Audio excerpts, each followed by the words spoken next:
Мариэл приезжает. Приезжает, да, бывает. Тоже спрашивают противовирусные и так далее.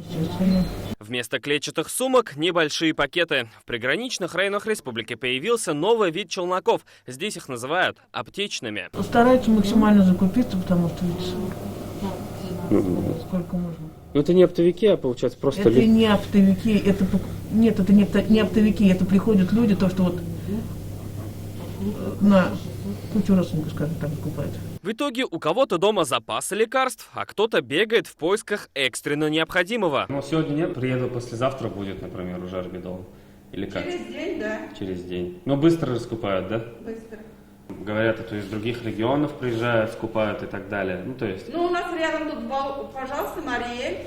Ну, бывает... Может быть, я же у каждого не спрашиваю, откуда вы. Далеко ехать за лекарствами не приходится. Вот, например, граница между Татарстаном и Республикой Мариэл. Отсюда до ближайшей аптеки в Зеленодольске порядка 6-7 километров. До Волжской аптеки и того около 2. Так, между регионами в поисках лекарств сегодня катался этот мужчина. В Волжске нет вообще. А, вы из Волжска? В Волжске еду. И здесь практически половина аптек. Орбидол, глиферон ищете? Да. А часто приходится вот как бы искать? Ну, то есть вот Первый раз выписали. пока ищете.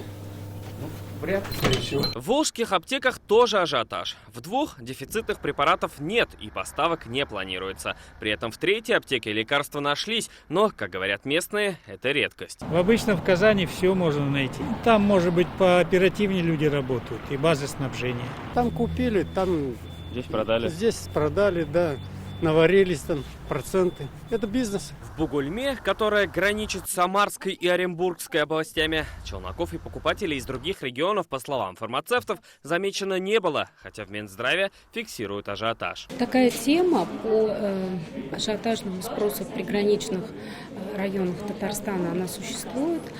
Люди приезжают в аптеки в приграничных районах купить препараты. То, что некоторые покупают лекарства не для себя и даже не для родственников, подтверждается и активностью специальных групп в соцсетях. Роскомнадзор их блокирует, но за всеми не уследишь. Если хорошенько поискать, можно купить дефицитные лекарства, лекарства, которые только по рецепту, которые отсутствуют в аптеке. Ну, вот это своеобразная барахолка лекарственная. Для кого-то это мини-бизнес, а в аптеках в это время на прилавке пусто. У нас есть приграничные районы республики, граничащие другими субъектами Российской Федерации, где в том числе аптекам строго-настрого рекомендовано, во-первых, проверять рецепты для того, чтобы препараты выдавали рецептурно исключительно, и понимать, что препарат уходит для жителя республики, который живет на этой территории, потому что он, конечно же, в первую очередь должен быть заинтересован в том, чтобы обеспечить жителей нашей республики этими препаратами. Ограничения по продаже лекарств в одни руки действуют уже не в одной и не в 2 аптечных сетях. Такое время, когда спрос выше предложения, и приходится применять